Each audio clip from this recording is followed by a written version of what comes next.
Ay bereketle.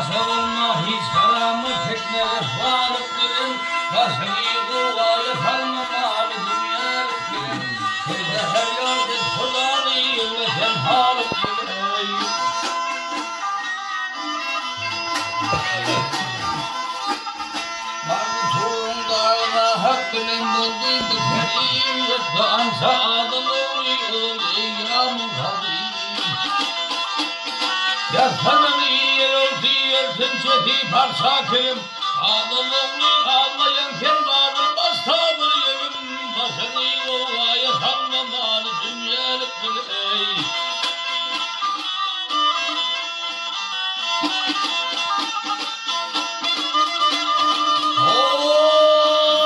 Yahuvi beytirin kefilinden tuttular, agaya tuttular, vurdular, ağlattılar, yeltip mısırda sattılar.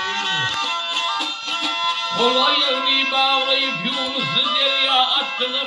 Nişeyil Eyüp peygamber kelle vurduyup yaptılar. Ançalar takıp çekip suudiydi kılbalık hey.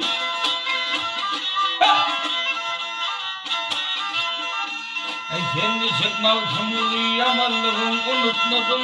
Hiç adamın kâfedolun hiç haramdan dağıtmadım. Kâte soğuk oldum, hay haramdan dağıtmadım. Bilmedim mi hayhır oldum, belli bir iş tutmadım. Nâhı hayalet bilen gelmedim, oğluluk bile. Ey vey, ey vey.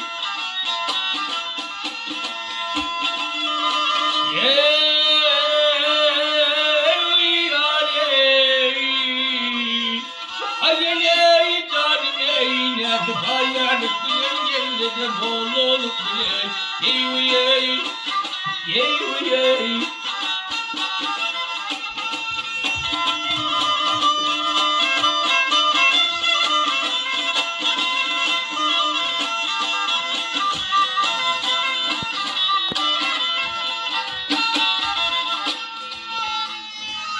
Ay sağ ol.